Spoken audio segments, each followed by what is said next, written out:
Hey, what's up guys? This is John with GoWesty. Today we're going to install the new GW-EFI, which is the new electronic fuel injection system for a Vanagon. As always, for safety, please disconnect your battery before beginning any electrical work in your vehicle. This video covers the installation in a full camper as it is the most challenging model. Also note that the ECU mounting location shown is our preferred location. Installations in non-camper and alternative ECU mounting locations are covered in detail in the installation instructions included with the kit. This video is intended as a supplement to the written instructions and not as an installation guide in and of itself. Many elements of the install are covered in greater detail in the instructions, and we recommend you read through them in their entirety at least once before attempting the install. We'll begin removing the vehicle's stock ECU, which is located under the rear seat in all vans. In this full camper, it's on the right side of the storage area under the rear seat. Detach it from the wall by loosening the two Phillips head screws holding the ECU and sliding it up and off of its mounting screws. With our ECU detached from its mounts, unplug the harness from the side of the unit and cut the single brown ground wire coming from the plug. In a full camper, we need to unbolt the rear seat from the van so that we can shift it forward in the vehicle slightly. This is necessary to get the wiring harness through the hole in the firewall, which is slightly blocked by the seat. This is an unnecessary step in a 7-passenger or a weekender. I start by removing the Phillips head screws holding the rear heater cover to the seat.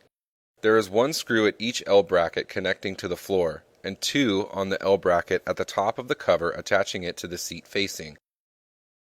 The cover can be maneuvered up and out of the storage area, and we can access the two Phillips screws holding the heater assembly to the floor. Remove these screws and shift the heater unit back and out of the cutout in the seat facing.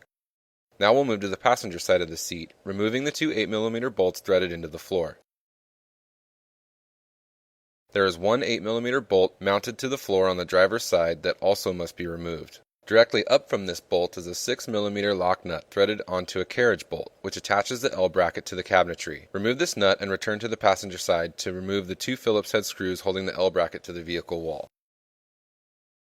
The rear seat assembly is also held to the vehicle by two 6mm Phillips head machine screws, one in each end of the two tabs protruding out behind the seat. Remove these two screws and our seat will be loose enough to shift forward slightly. Moving back to the front of the seat, you will need to remove the covers from both the plug outlets and the reset panel. With these out of the way, we can shift the seat forward just enough to get our harness through the hole in the firewall. Now we need to move the evap canister located inside the wheel well of the driver's wheel. This will only apply to a synchro van. Loosen the clamp holding the canister in place, unhook the hose from the top, and slide it down and out of its clamp.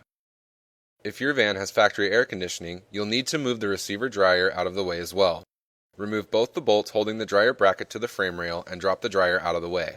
With both of these components out of the way, we can start pulling the harness through the opening from the area under the back seat. The plug can be difficult to get through the opening, and may require some help in guiding it through the opening from under the seat. With the harness and plug pulled through into the wheel well, let's move into the engine compartment. Remove the coil from the wall and unplug all of the electrical connections from its end. When the coil is unbolted from the engine bay sidewall, the relay box will come loose as well. Unplug the connection on the outside of the box and open the lid. Inside are two relays, which will need to be removed.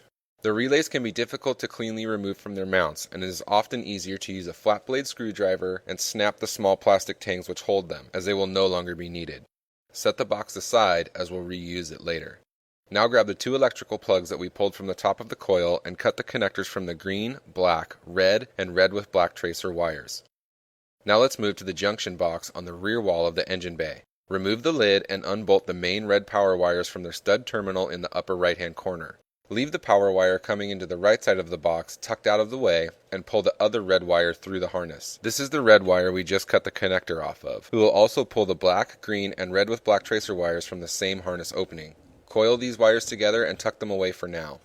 Locate the ground bundle on the left side of the engine bay and unbolt the connections from the sidewall. There is also a ground bolted down just under the AC compressor, on the block slightly under the plenum, which will also need to be removed. Be sure to pay attention to the engine ground strap located in this area, as it will need to be reattached to the block. Next, unplug the airflow meter and remove the airbox. Tuck the intake boot out of the way and loosen the throttle cable's pinch bolt barrel assembly. Be sure to hold the barrel carefully once the cable is removed and put it in a safe location. We'll also get the throttle body out of the way by removing the two Phillips head screws on each side, unhooking the spring on the lever arm, and unplugging and unfastening the electrical connector bolted at the top of the plenum. Now we'll unhook the electrical connections to the idle control valve, the fuel injectors, and distributor. These connectors for the oxygen sensor will also need to be unplugged, as well as the coolant temp sensor connection at the thermostat housing. Move under the van and using an open-end wrench, remove the O2 sensor from the catalytic converter. With the sensor removed from the pipe, we can begin pulling the harness and plug from the engine bay. You'll need to slightly pry the engine tins down to allow enough room for the plug to pass through. Now let's move to the passenger side of the engine bay. We need to gain access to the area behind the passenger taillight, so we'll remove the taillight assembly first. If you have a synchro, you'll need to remove this portion of the intake pipe, as well as the plastic panel it comes from. Use the flat blade screwdriver and remove the clips on the protruding studs. There are 4 studs total, 2 at the bottom of the panel and 2 at the top. With the clips removed, work the panel free and reach behind it to remove the idle control unit. Remove this unit and its wiring from the cavity and reinstall the panel with its 4 retaining clips. Follow the idle control unit harness along the perimeter of the engine bay and cut all the necessary zip ties holding the harness down. Pull the connectors from the power steering pressure switch and continue following the harness along the engine bay, cutting zip ties as needed to free the harness. Unplug these yellow connectors and gently start removing the harness end with both relays from the vehicle. In a synchro, some assistance from a friend is helpful to get the large connector through the engine bay. It helps to pry the gas tank and firewall apart to allow the harness to pass through a little easier. It will require a bit of force, but gradually pull the harness from the vehicle's engine bay, being careful to thread the larger relays and connectors through the coolant lines at the back of the bay. At this point, we can go back into the rear seat storage area and using the provided cap, block the original harness hole if not reinstalling the new unit under the rear bench. We can also reinstall the rear seat back into place, installation being the opposite of removal. With the stock wiring harness removed from the van, let's start installing our new ECU module. There are a few options for installation locations on your new ECU. In this video, we cover where to install the module in a full camper. For full campers, we like to install them on the underside of the floor in the rear cabinet. We need to drill a 2-inch hole right under the cabinetry and into the engine bay to run our new wiring harness. A 2-inch hole saw on a right angle drill works best here, with the cut being made from inside the engine bay. We want our hole to land in the rearmost center of the raised portion of the sheet metal. Be careful when cutting the hole and mind that the edges of our hole will be very sharp and need to be filed or deburred smooth. With our wiring harness opening cut, let's grab the ECU and place it on the floor of the cabinet so that we can use it as a template to drill the mounting holes. We want to position the ECU to mount just in front of the large opening we just cut in the van floor. Using a 1/4-inch size drill bit, start in one corner of the ECU and then loosely place a bolt through that hole. Move to the next corner, repeating this process until all holes have been drilled. With all 4 holes drilled, remove the ECU from the cabinet and drop all 4 bolts through the mounting holes. Mount the ECU to the bottom of the cabinet using the provided hardware with the plug side of the unit facing aft of the vehicle. Start feeding the new harness from the underside of the cabinet down into the engine bay, beginning with the 2 large relays first. Continue feeding the connectors in the harness through the opening until the entire harness is into the engine bay and then seat the grommet into the opening. Before moving forward, double check that the grommet is properly seated. Pull all of the connectors into the engine bay, separating them and straightening the wire as you do so. Now plug the color-coded connectors onto the ECU, like so. Be sure to throw the engaging arm all the way down and slide the red tab to the locked position. We can also mount our new coil in place of the old one, on top of the relay box we removed earlier. Our new knock sensor mounts to the engine block in the open provision here. The knock sensor bolt needs to be installed using a torque wrench set to 24 Newton meters, or about 18 foot-pounds. Next, apply some anti-seize to our new O2 sensor and thread it into the catalytic converter. I run the O2 sensor wire toward the engine bay, tying it off to this coolant pipe. Next, grab the manifold absolute pressure, or MAP sensor for short. Tap the new mounting bracket into the sensor and using a small punch and hammer, tap the locking tab down.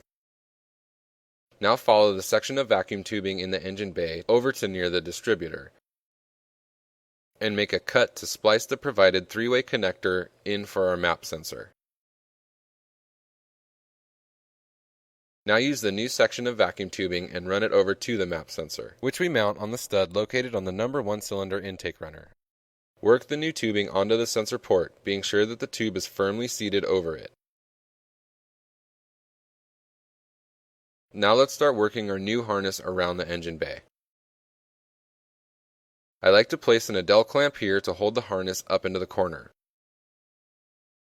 We'll stop at this junction box and cut a break into the upper grommet so we can tuck the fuse leads from our new harness into the box. Grab the red fused wires and our battery positive wire and connect them both to the stud terminal in the upper corner of the connection box. Next, grab the green wire and black fuse wire from our new harness, as well as the green and black wires we cut earlier. Connect the fused black wire to the black wire in the vehicle, and the green wire from our new harness to the wire in the vehicle. These are crimp and heat shrink connections, so be sure to get a solid crimped connection and use a heat gun to tighten the casing over the wire. The red wire with the black tracer needs to be capped off, using the included piece of shrink tubing to do so. With these connections made, tuck all the wiring back into the connection box and snap the cover on. At this point, I like to separate the different sections of the wiring and connectors, and begin running parts of the harness along the perimeter of the engine bay to the area where their connections will be made. Things like routing the fuel injector connections to their relative sides, sensor connections, and the like. Be careful when running the harness behind the coolant rail and other parts of the engine. The relays and other connections to be made can be run back along the same path the harness takes to the connector box. Depending on what type of van you have, whether it is synchro or two-wheel drive, will depend on how this fuel pump circuit will be run. If you have a synchro, simply dump the connectors back down to the left side of the engine bay to make the connection just aft of the bay of the fuel pump. If you have a two-wheel drive van, you'll need to clip the zip ties to extend the connectors up to the fuel pump on the passenger side of the van. This wire can be run under the plenum, and then over to be plugged into the distributor. Next, make this connection at the knock sensor, and this one at the thermostat housing. We can also tuck our relays into the box above the new coil. We can also now reconnect all of the ground wires here, on the wall of the engine bay below the relay box. Take a minute to clean the area around the ground threads. Here we'll also find the yellow connector with a white and green tracer wire. Plug this into the wire from our harness with matching connector end. Plug in the fuel injectors on the driver's side. Pay special attention to make sure to connect the fuel injector connector with the blue wire to the injectors toward the rear of the van on each side. The injector connections with the green wire will plug into the injectors toward the front of the van on each side.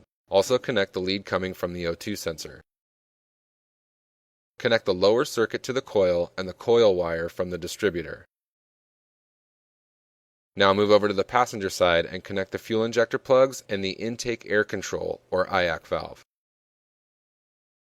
Connect this plug to the map sensor and make these connections for the power steering. Next, we can install our new throttle body. Plug the connector in first, then slip the rubber gasket on and firmly seat the new throttle body down onto the gasket. Use the Phillips head screws and fasten the throttle body down. Slip the throttle cable back through the barrel pinch bolt and tighten it down in the throttle body lever. Reconnect the tension spring and slip the vacuum line onto the side nipple. Slide the intake boot back onto the throttle body end and tighten the clamp down. Slip the boot back onto the IAC valve and be sure this factory component remains plugged in. We can also reinstall the air box and make this connection at the top and finish hooking up the rest of the intake system. Plug in the tack adapter and mount it to the sidewall using the screw at the Adele clamp we mounted earlier. Now we can move to the fuel pump. Simply remove the boots from the terminals and unbolt both connections.